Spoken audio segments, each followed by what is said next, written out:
You're listening to the Future Tech Podcast with Richard Jacobs.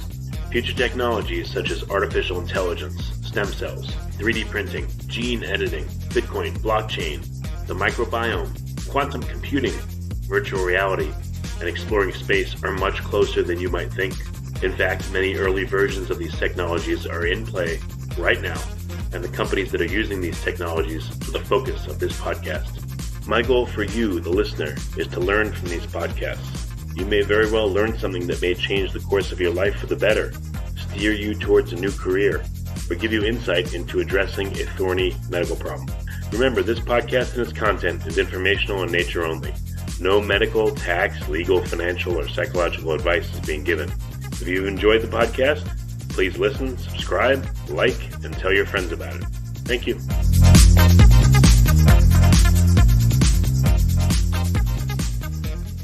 Hello, this is Richard Jacobs with the Future Tech and Future Tech Health podcast. And I have Benjamin Koetz. He's in the Science Applications and Climate Department, Earth Observation Programs at ESA, the European Space Agency. So, Benjamin, thanks for coming. How are you doing today? I'm good. Thanks for inviting me. Yeah. Well, when I think about, ESA or NASA or the other agencies, I don't know, somehow I guess I always think of them going out into space or observing other planets and everything, but is your focus more observing things that are happening on Earth from space, from orbit, or what's your focus at ESA? Well, ESA is it's a space agency who's covering all the different space aspects which you can think of, and yes, space exploration is one of the most visible ones, but in fact, at the European Space Agency, the biggest directorate is the Earth Observation Directorate, and that's the one I work in, and there we really look down to Earth. We are trying to observe our little blue marble and trying to understand how it functions and give information and continuously monitoring the different processes and information coming from what is happening on Earth, from the nature, but also the activities of us people in this kind of ecosystems that makes it quite exciting to watch it. So what kind of observations are you in charge of, or what are you focusing on in particular? What are you observing about Earth? All right. So my position is called the application scientist, which means nothing in the first place, but actually has the purpose of interacting between application and science, making sure that the Earth observation science is somehow related to useful applications on the ground, meaning that information from the satellites is being translated into something which is useful in managing our natural resources. So that could be all kinds of things ranging from agriculture type of monitoring up to flood disaster monitoring applications. So that is the type of range where we look at, and there's a number of different types of observations, and we can go through the different techniques which we are using, which is optical up to microwave, active or passive radars. But the technology is not the driver. It's more what type of information can be used by people on the ground to make their, let's say, operations and their applications more informed and more efficient. Okay. So in particular, what is the focus of the observations? Are we looking at how forests are changing on the Earth, or how water is moving or changing, or is it climate observations, or all of those things? What are some particular observations that are going on? Yeah, in general, the big advantage of Earth observation by satellites is that you have a global view about what things are changing, and as you said, changes are the most interesting one. It really is, what if a forest being cut? Sometimes in a normal process, forest companies are owning and managing forests. In some cases, it's a legal cutting. In some cases, it's damage from a storm. All these kind of changes we would like to see, and because it's a resource which is valuable, forest has biomass, has has value also in an economical sense. You would like to follow that and to see how it's being used. And in the context of climate change, forest is a carbon sink, so you also want to see that how that is changing. Is it diminishing or it's increasing? And there's even a seasonal change over the seasons and over the years as well. And all that is something which you can see from space and the global scale. And that is the temporal and spatial dimension is the interesting part where you can combine space and link it then to what we do on Earth.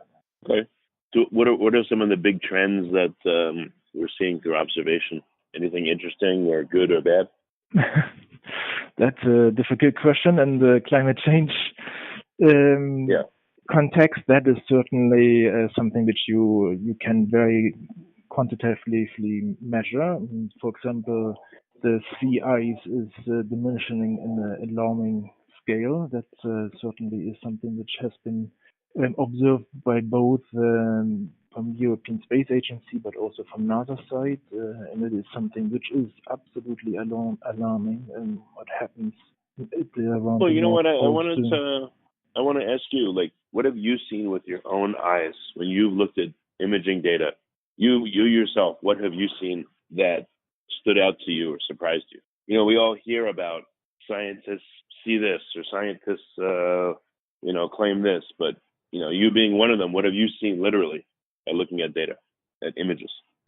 Well, me personally, I'm focusing a lot on agriculture context, and there you see a lot of changes going on in terms of responding to lack of water, for example. That's something which we have observed in the northern Europe last summer, for example, that suddenly all the crops were being dying from lack of rainfall, precipitation, and that was something which was associated directly to climate change by variability. And that you see, if you look at these images, you compare from 1 year or even from the month beforehand, and even with your, as you say, bare eyes, basically, and you see it turning from green to brown, which you see on the ground in one hand side, but I mean, if you look at on the whole continent, down to 10-meter resolution, you really can quantify this kind of impact in almost no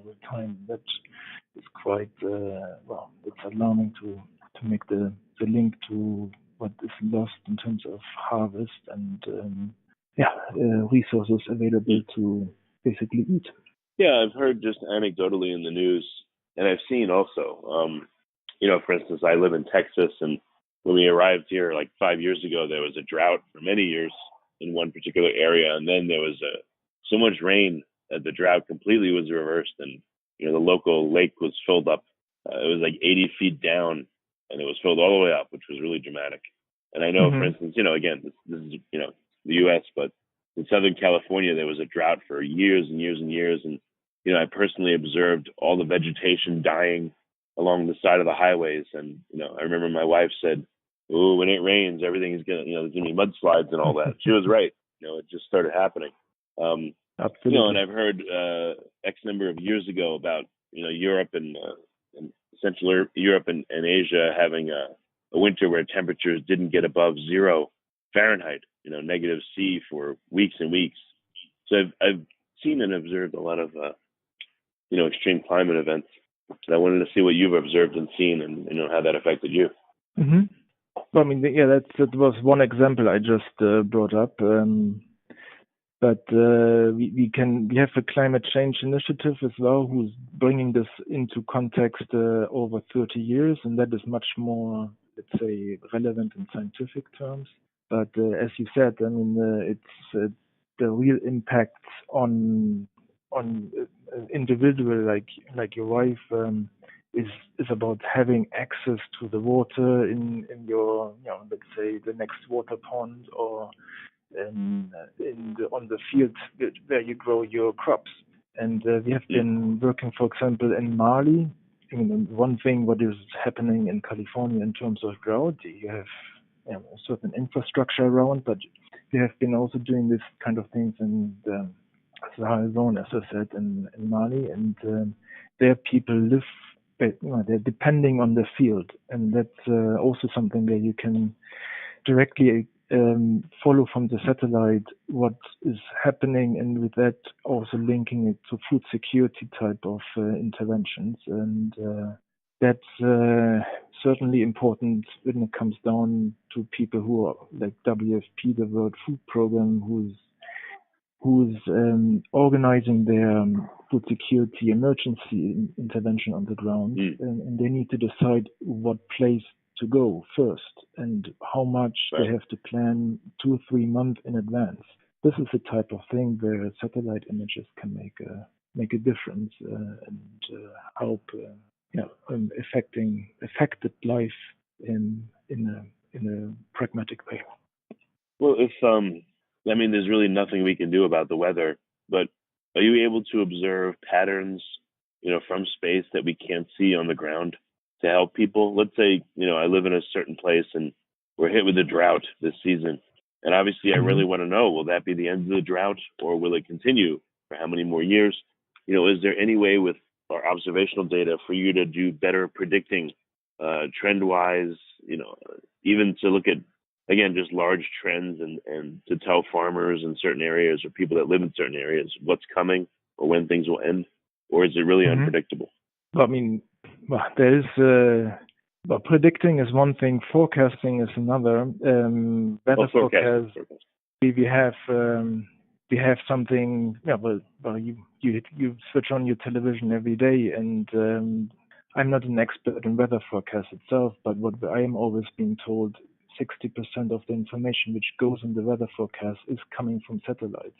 Otherwise, that forecast accuracy and probability would be much lower than what we have today. So that is, we do see global and regional patterns in terms of the weather formations moving along over our globe, which would not be able to be done in the same way as from ground stations.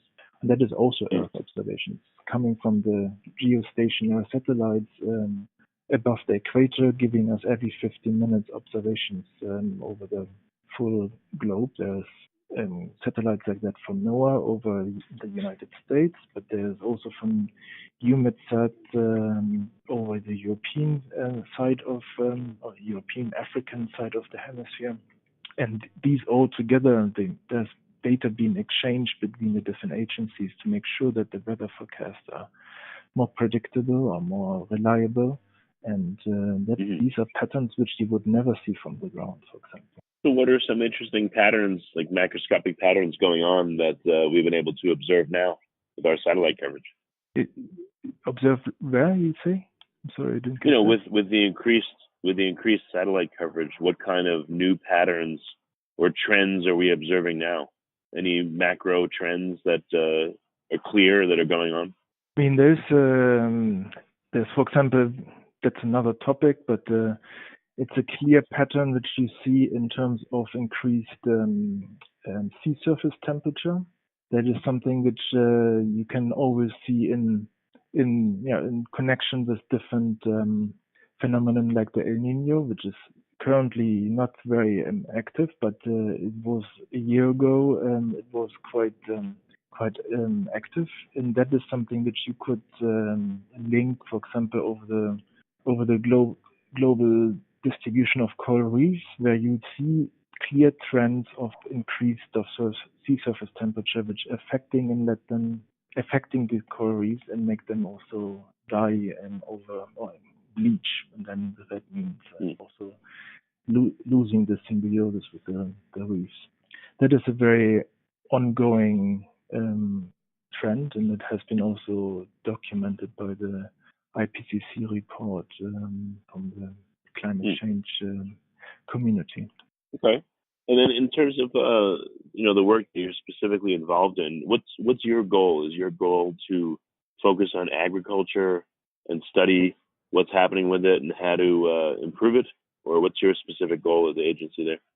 Our goal is basically to, on one hand side, to develop the right technologies and that is really the Earth observation satellite technologies, in response to make sure that these technology fits to the information needs on the ground. And if I give you a very specific example in this case, in the context of agriculture, is that agriculture is in many cases irrigated. I mean, if you look, I think you sit in Texas, right?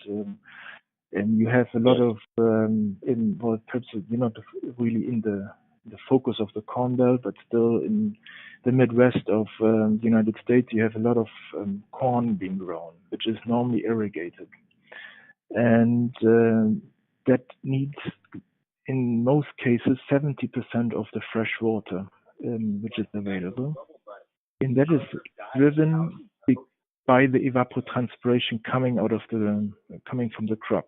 That needs to, if we can measure that in a consistent and operational manner, we can give the farmer some information about how much water was lost and how much the next day he needs to replenish by irrigation. And for that, the US, NASA, USGS has the Landsat satellite, which has a thermal band to measure the land surface temperature. That also can translate to evapotranspiration. That is done at 100-meter resolution, which is suitable for the US size of fields. If you want to do that in Europe, the fields are much smaller. So what we do in the moment is developing a satellite which is doing exactly the same type of observation in the thermal wavelengths. It's about 50-meter resolution, which is 4 times as higher resolution what is existing in the moment, in which that we could respond to increasing water scarcity in Europe, European agriculture production systems.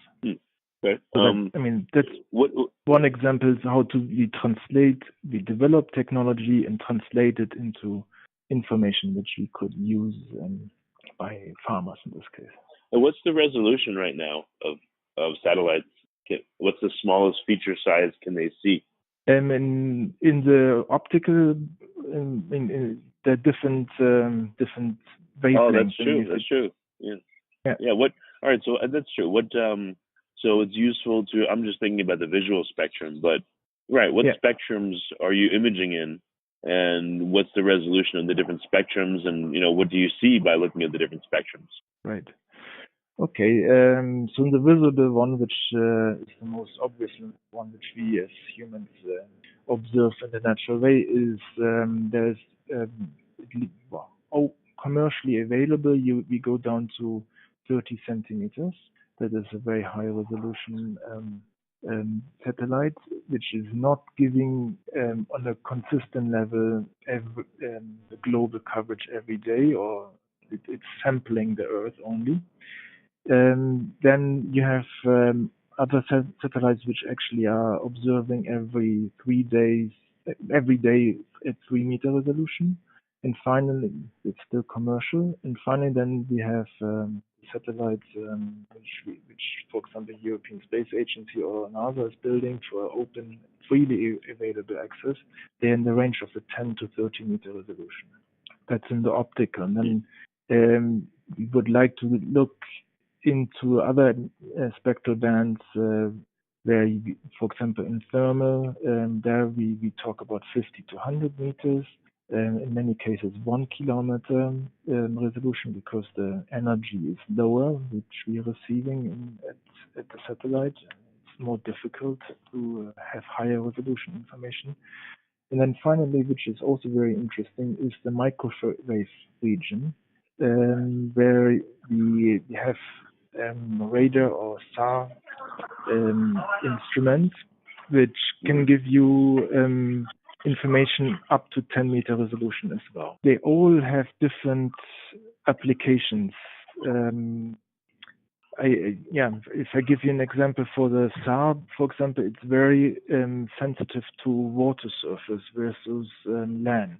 So you could very easily observe a recently flooded area, and that you can do even through closed clouded clouded atmosphere, which normally happens when you flood. Oh, okay. That's very particular for that type of observation. What kinds of weather would get in the way? So if there's cloud cover, that's essentially water in the way of you observing the surface, right? Right. Yeah. Well, vapor. Yeah. Water vapor. Yeah. Vapor. Okay. Well, go ahead. Please continue. Yeah. Which is basically for the optical. I mean, you're blocked. There's no way how to look through it.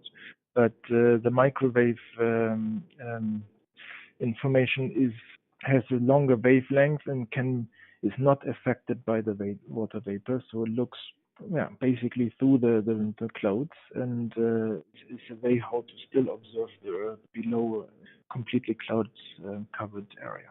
It's just related to the length of the wavelength and related to the very small size of the water molecules. So it's not in a vapor form. It's not being affected.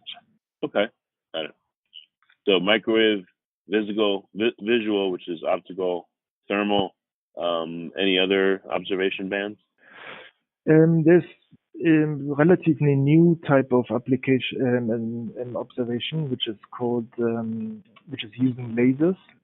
That can be it's an active observation. You send out a light impulse, and then you receive this active emitted information signal back.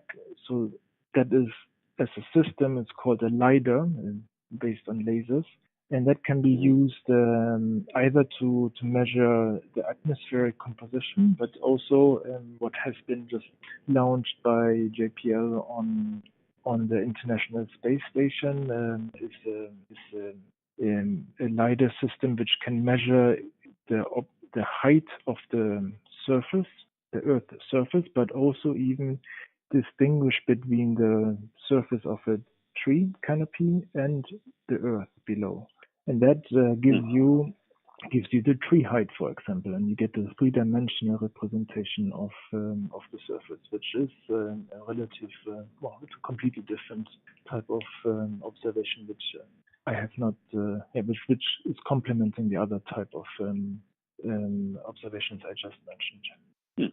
Okay. The Holy Grail of the space agency would it be? I mean, maybe we can. Can we image the entire Earth and piece together enough satellite feeds to see literally the entire Earth all at once and over time?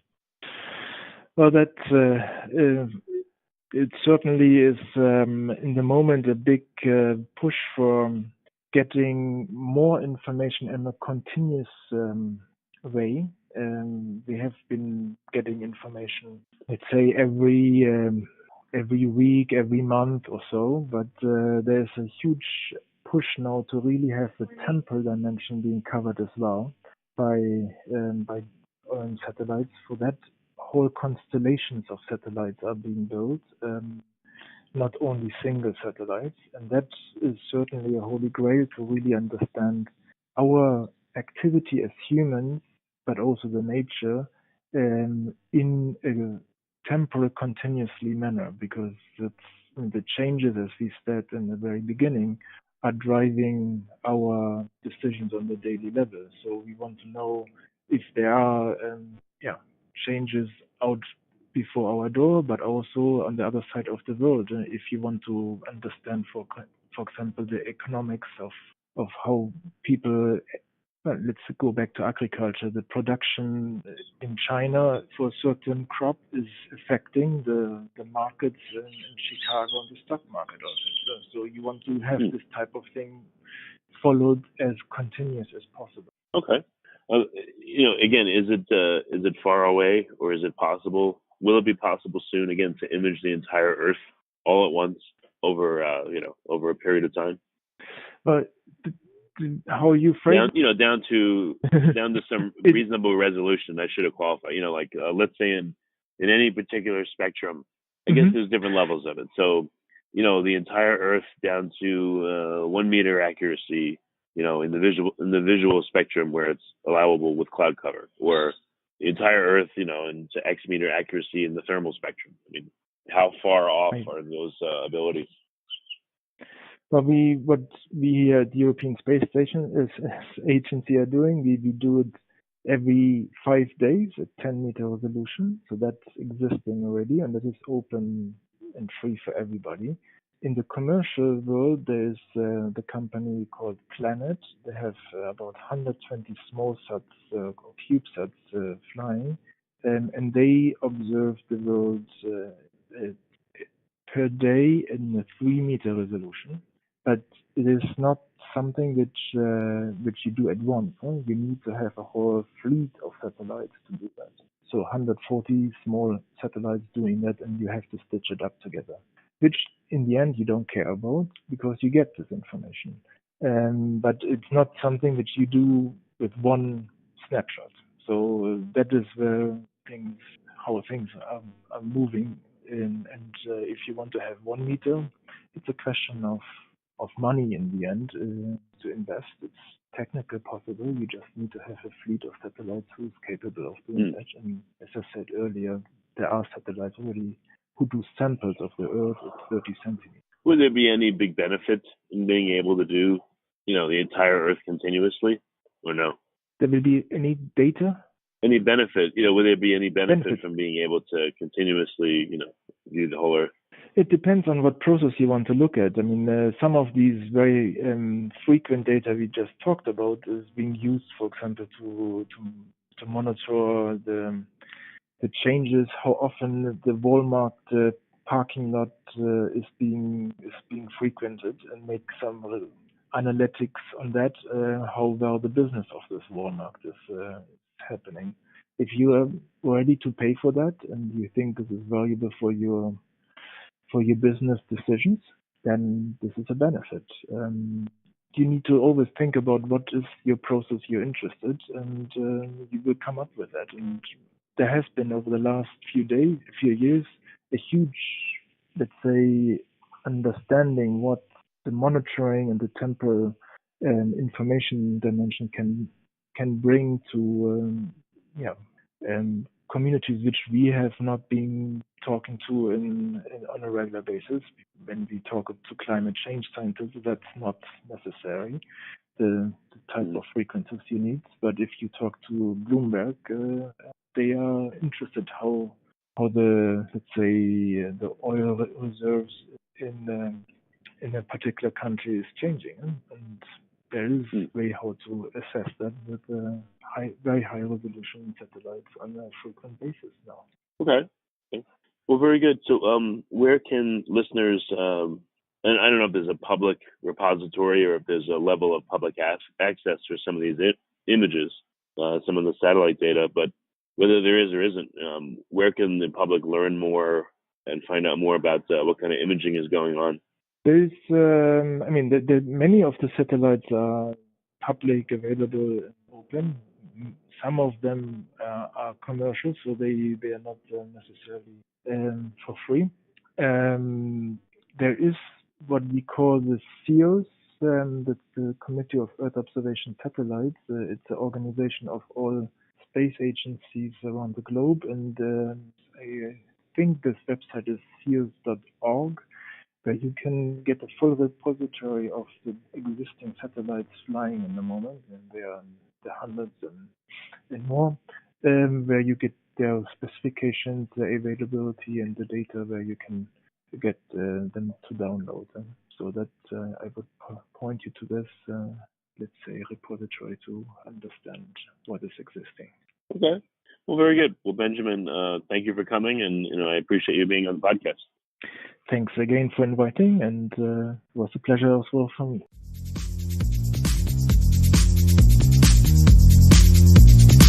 You're listening to the Future Tech Podcast with Richard Jacobs. Future technologies such as artificial intelligence, stem cells, 3D printing, gene editing, Bitcoin, blockchain, the microbiome, quantum computing, virtual reality, and exploring space are much closer than you might think. In fact, many early versions of these technologies are in play right now, and the companies that are using these technologies are the focus of this podcast. My goal for you, the listener, is to learn from these podcasts. You may very well learn something that may change the course of your life for the better, steer you towards a new career, or give you insight into addressing a thorny medical problem. Remember, this podcast and its content is informational in nature only. No medical, tax, legal, financial, or psychological advice is being given. If you've enjoyed the podcast, please listen, subscribe, like, and tell your friends about it. Thank you.